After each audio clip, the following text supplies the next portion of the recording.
With a hiss, the pneumatic doors of the train car opened, granting vision to the busy happenings below. Pippa took a deep breath, steeling herself before she stepped out. Already she could see, and more importantly feel, the scale of the events unfolding before her. Thinking back, it had been a long time since she saw this many people gathered and tightly packed into one area. Rows of people to the side formed long queues, waiting for entrance into areas separated by temporary walls made from flimsy materials, providing protection from nothing more than unwanted gazes. Luckily, since they were on a space station, there were no elements people inside would need protection from, but the imagery itself reminded painfully of a much worse incident on Planet's side, where not much better equipment was available to protect from actual dangers brought on by the surroundings. As Pippa stepped out onto the crowded platform, people boarding the train already uncomfortably pushing past her inside the car, determined to leave this place as quickly as they could. She pressed one hand onto the surface of her personal assistant. Within her mind, two conflicting messages were constantly read out to her by her own inner voice. On the one side, there was James's warning, "Don't leave the embassy until I give the all clear." On the other hand, there was a more recent message, far less personal, and going around many devices such as hers. "Attention all contracted off-station medical staff. This is an automated emergency message. A yet unidentified emergency is taking place in Administrative District. It is expected that the amount of people in need of medical attention might surpass local capacities. Temporary sickbays are being established at this very moment.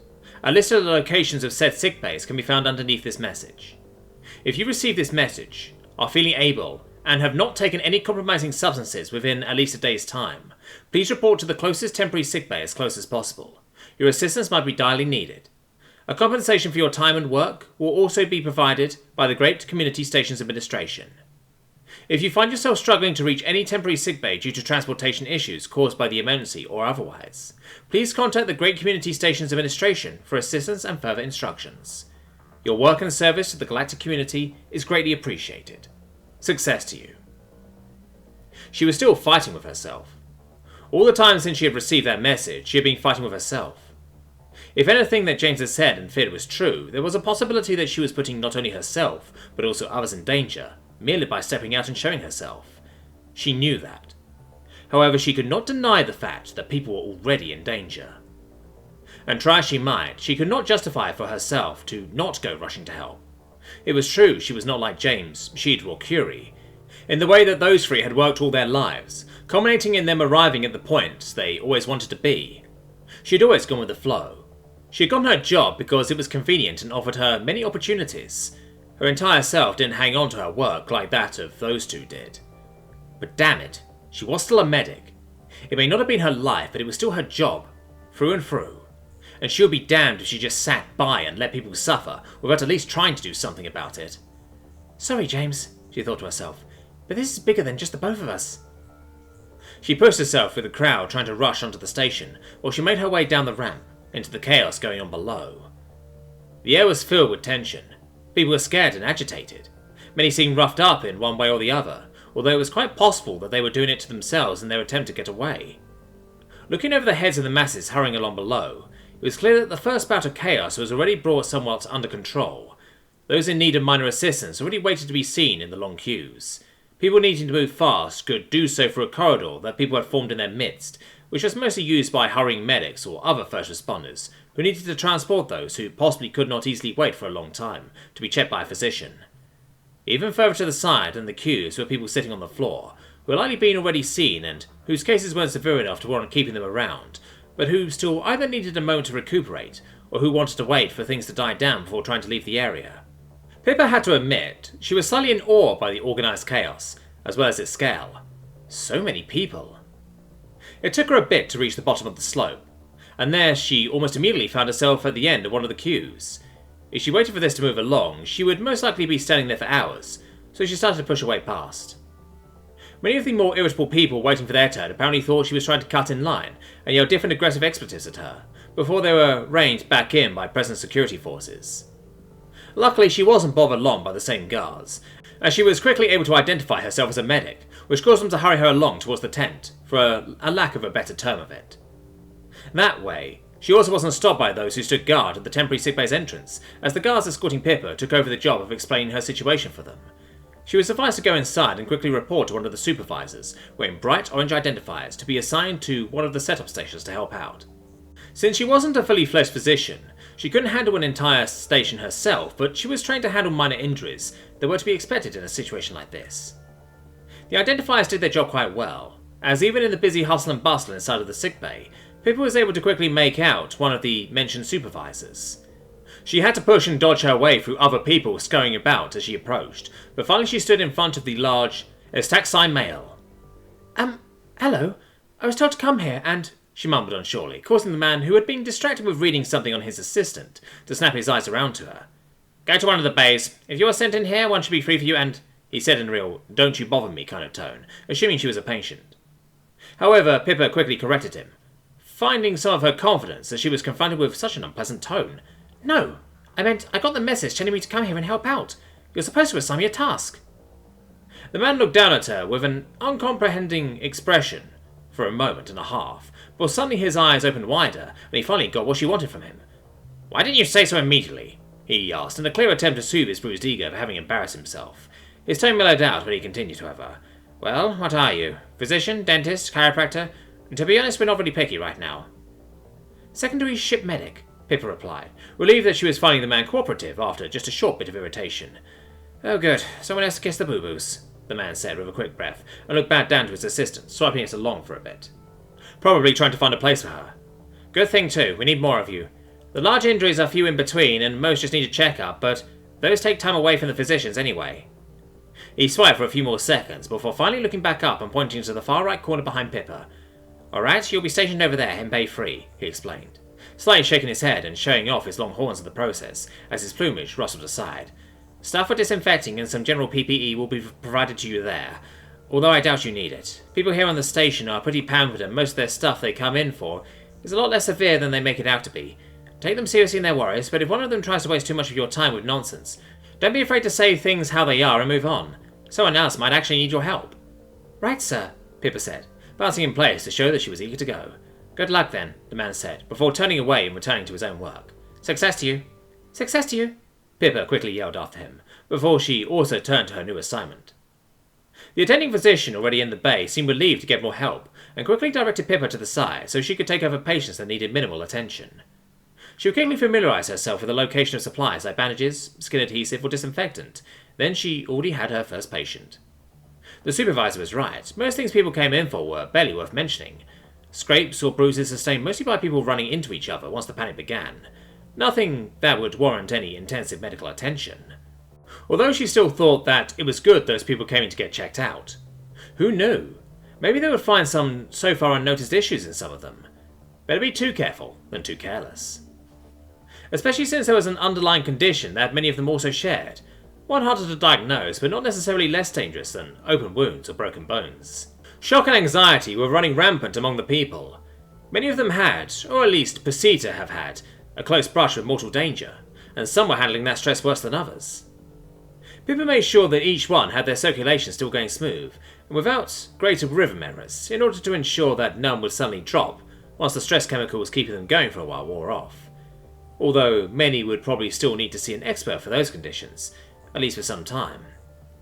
After she had just seen a man out, having applied skin adhesive to a not quite minor cut on his arm, Pippa had to take a moment to recollect herself. Oh, James, what are you doing? She very quietly mumbled to herself, brushing her fur into shape with her hands hastily and disinfecting herself once again, before looking over to the guard closest to her bay to signal she was ready for the next patient. As the guard got ready to direct the next person in line to her, scratching footsteps of clawed feet came from her side, originating from the next door bay, separated from them by nothing but a curtain of thick cloth. Some of the cloth towards the back wall of the tent was brushed aside, and a smaller, sleek head peeked out from the other side, slightly below Pippa's eye level. Hey, have you guys got any more? A high, melodic voice asked monotonously, before suddenly trailing off and changing its tune to a surprised question. Oh, Pippa, is that you? Pippa, who had paid marginal attention to the interruption before, now fully turned in the direction of the head. A familiar pair of blue, raptor eyes stared back at her. Oh, Fiver, she exclaimed, in a mixture of surprise and restrained excitement. It's been a while. Nice to see a familiar face. Fiver chuckled. It hasn't been that long, she replied, slightly ruffling the feathers on her forehead. We only left the ship a few days ago. Pippa nodded with a long sigh. It feels longer than that, she replied. Pippa seemed to want to add something. However, the clearing of someone's throat from her side of the wall made her snap to attention and reminded her what position she was in. Oh, right, she mumbled, with a useless look at the cloth separating the two bays.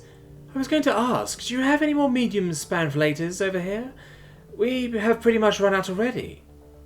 Pippa turned towards the storage of medical supplies they had available for their bay. Opening one of the large closets, she quickly found the requested items. Large and individually packaged, the bag of flexible polymer rods used to support most damaged wing structures of fitting size was still filled to the brim on their end. It doesn't seem like we used any yet, Pippa conveyed, ripping open the bag and handing over some of the packaged supplies. Figures, Pippa replied, taking the packages off Pippa with her 4 clawed wings. It seems most of the flighted patients are being separated off and sent to the base with also flighted staff. She then looked behind her, quickly saying, We'll talk later, before pulling her head back into her own bay, presumably to fixate the wing of her patient. Pippa then quickly glanced over to the guard, also awaiting her next task. Somewhere else, a large, for their people, and dialect woman with darkened, almost sand-coloured scales was looking down at the screen of the assistant laid out before her on the table. I will convey the message you have handled me in full, she related, croaking in deep tones, speaking one of their homeworld's languages with a slight accent, formed by not speaking vocally for extended periods of time. However, I cannot guarantee what may come of it, if anything.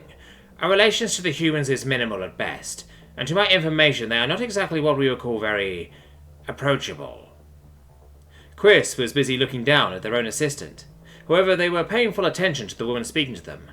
I'm aware, they replied, their throat also dry from having been silent for so long, but also glad to speak a language not hurting their throat. I asked nothing more than for what I said to be brought forth. None of this can be kept a secret any longer. Down on their screen, a request they had sent as soon as they had arrived at the Undialer Embassy of the GCS was currently being processed.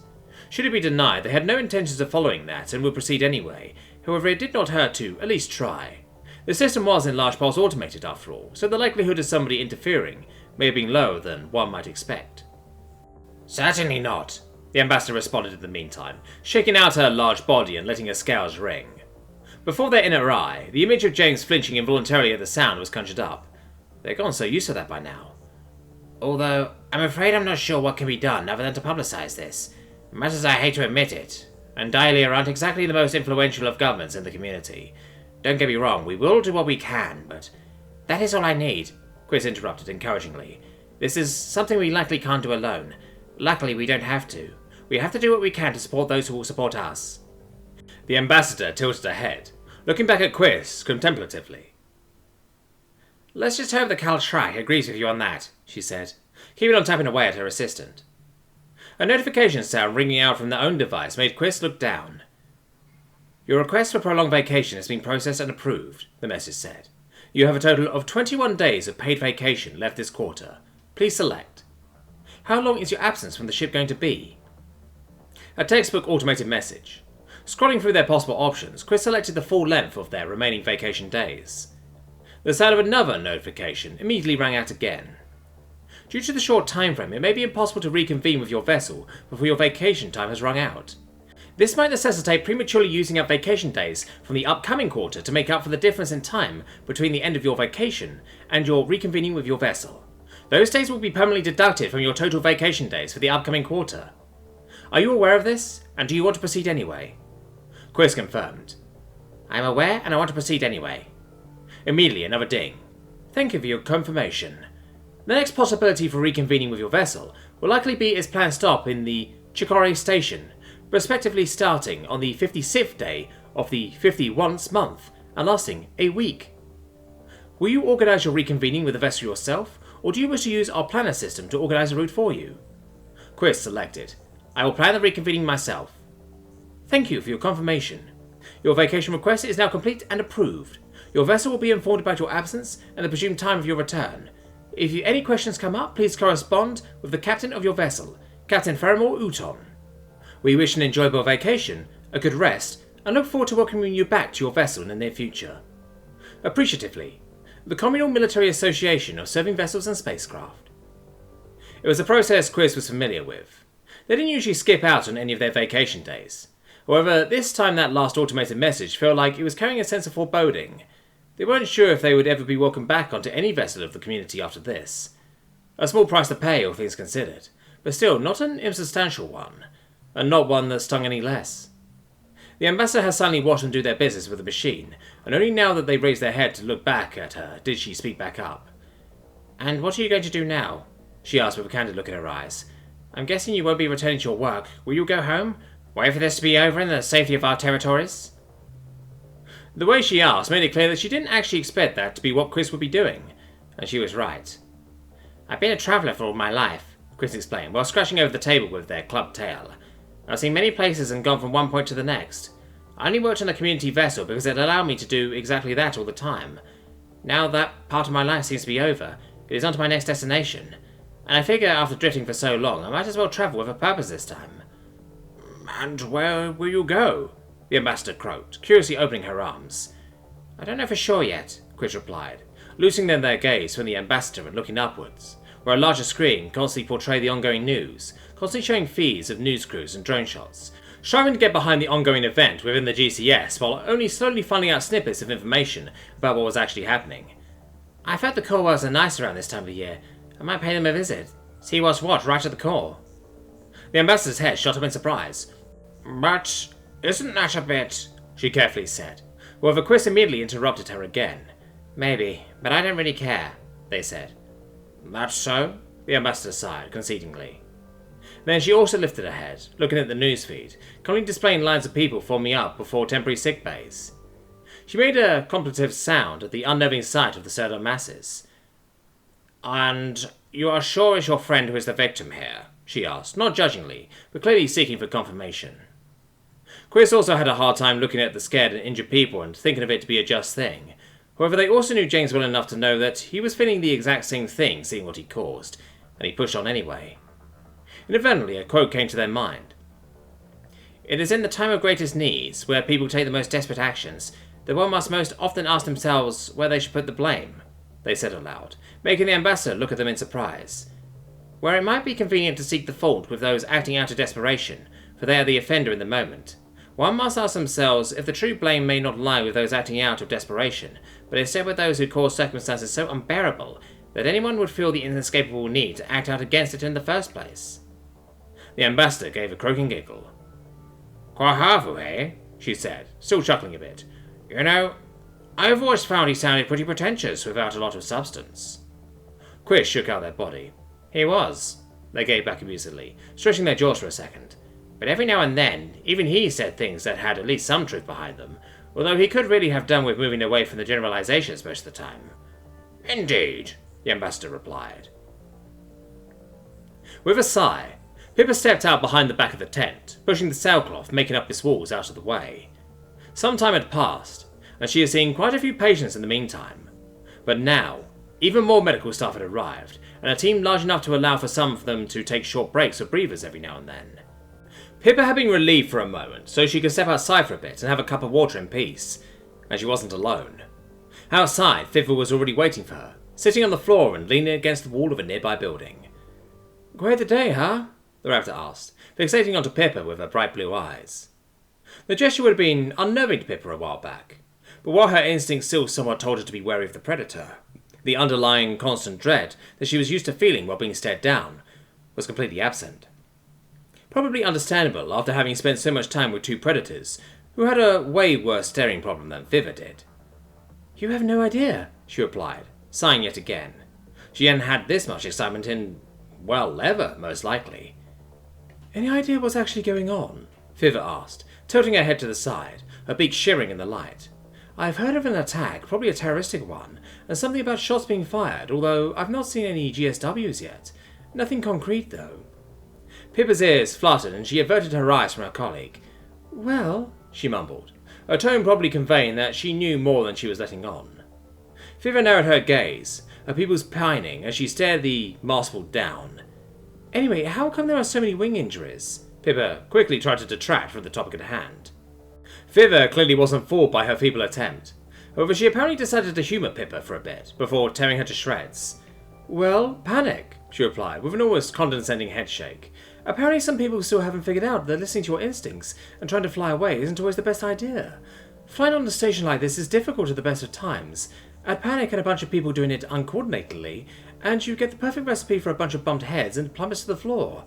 Luckily, nature has expected most flying species to have had at least one crash landing in their lifetime, so nothing much worse than concussions and sprained wings are the consequences. Pippa looked off into the distance. You know, I always forget just how many of us can just fly if they want to, she mused aloud. You just see it so rarely. As I said, Viva responded, flying is pretty impractical most of the time. If you visit a flighted species planetside, you'll probably get some more displays. Pippa nodded and made an agreeing sound, as the two avoided looking at each other for a moment. However, soon, Pippa could already feel those piercing eyes penetrate her once again. So, what's going on? Viva asked earnestly. Finding her turnabout point a bit quicker than expected, Pippa quickly replied, Isn't your maid with the military or something? Shouldn't you know more than me? She felt a bit triumphantly, having come up with a retort so quickly. However, that quickly died down again as she saw Viva's expression change to a concerned one, as her gaze loosened from Pippa and fell to the floor instead. Apparently she had touched a nerve. Is something the matter with him? She inquired carefully, stepping closer to the avian and sinking down next to her. Viva seemed to steal her nerves for a second, clenching her beak shut tighter, as her feathers rose and sank, as if they were unsure how to feel about things as well. No, not really, she said hesitantly, still looking to the floor. I'm just a bit worried. I talked to Cliff earlier and he couldn't tell me much, not because he's not allowed to, but because they haven't been told much either. It's strange. They're called out all of a sudden, but are also being completely kept in the dark. He says that it's nothing to be concerned about, but not knowing at all what he's up against. It's scary, especially with all these people injured already. Pippa bit her cheek for a second. Viva seemed to be taking it pretty hard. She had to say something, but how much could she say?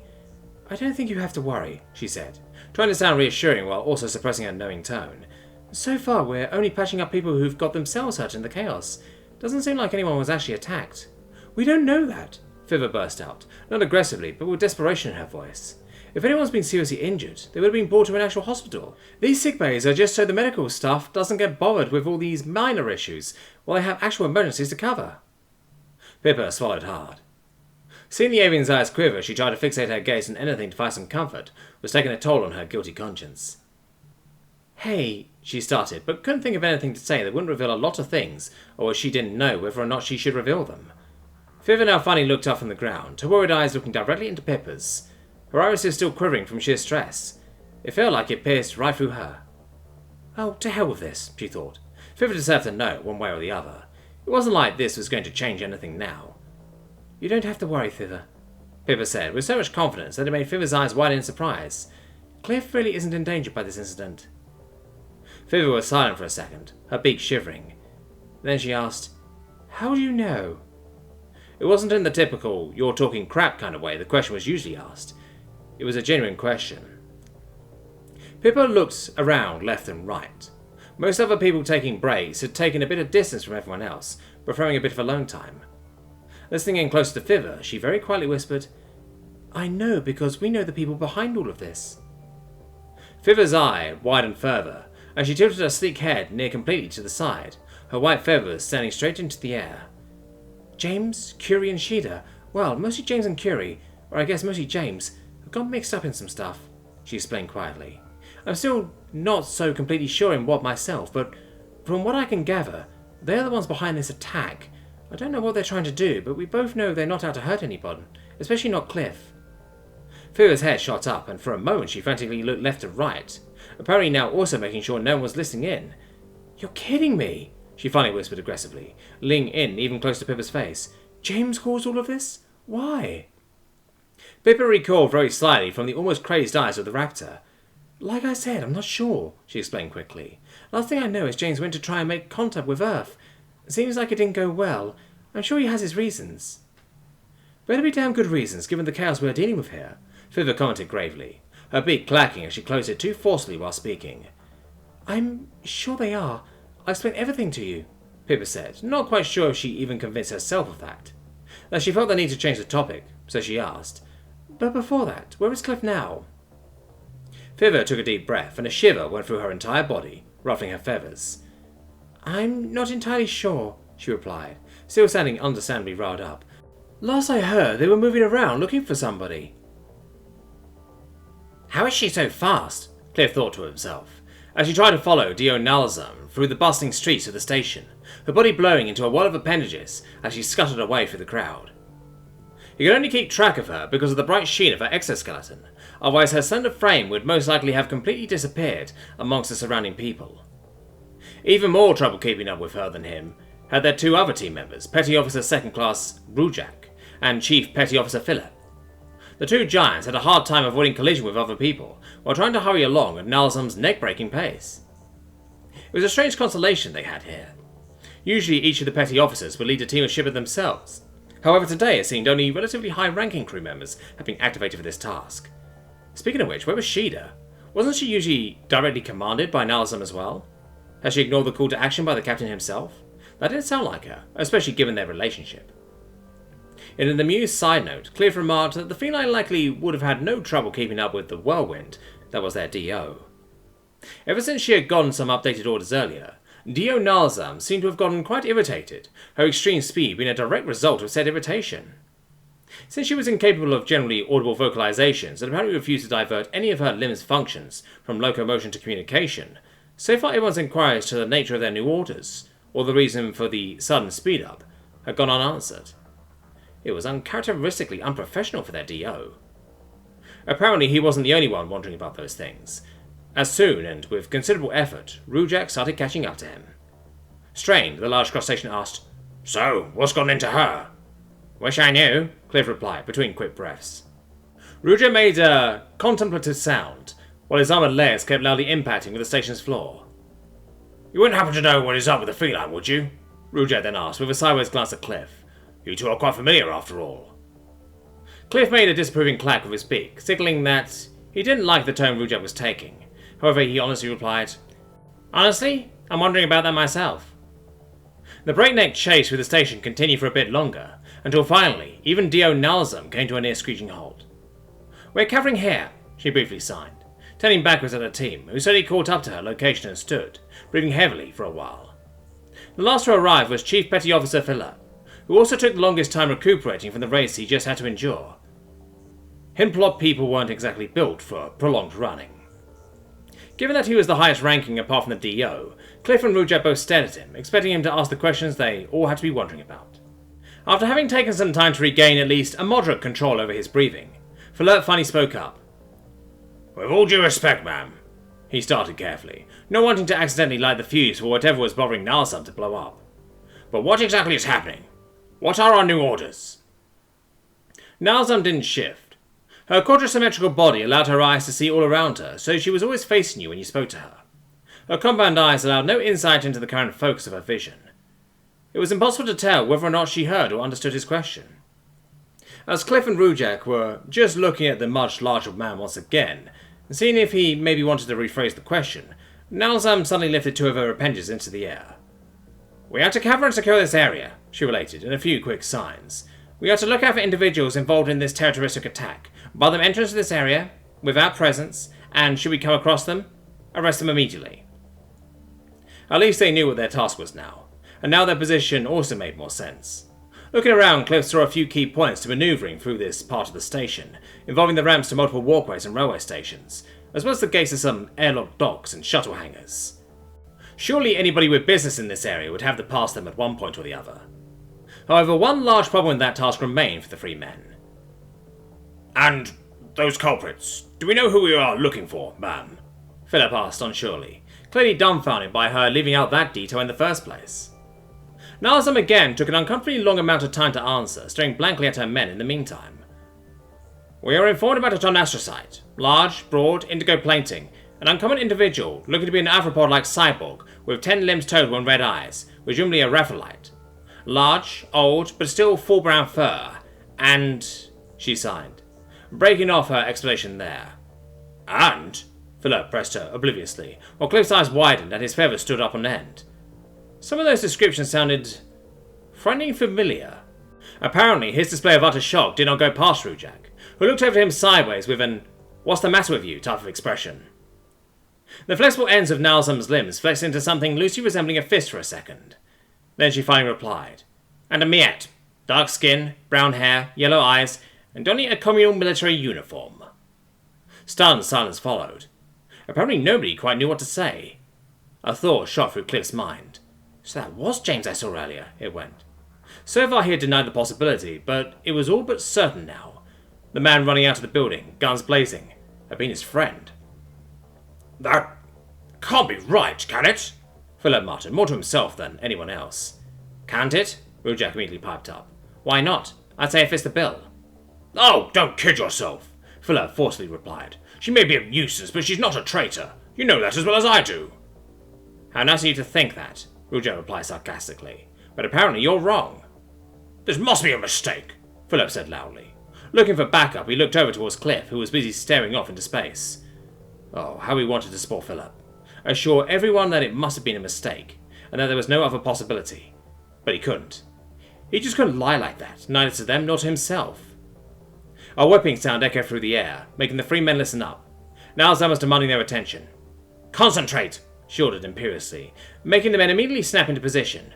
We're no jury, and we're certainly no judges. We are enforcers of the community. Our role is to do what is best for everyone. Some may disagree with me on that, but that is how I see it. Now stop bickering like larvae and get your act together. You are ranking personnel at the military. Behave like it. There was force behind her signs, but it wasn't alone. There was a sense of something else in her words. Still, the men were professional, so they took up positions and readied their weapons. She was right. Whatever was to come would have to be decided by the people qualified to do so. Their job was just to make it possible so it could happen that way. Still, Cliff couldn't help but wonder.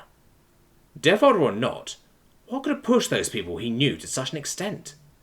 And while he usually followed his orders with an utmost sense of duty and fulfillment, this one time he had to admit to himself that he would rather have it that the point of him having to fulfill this order never came.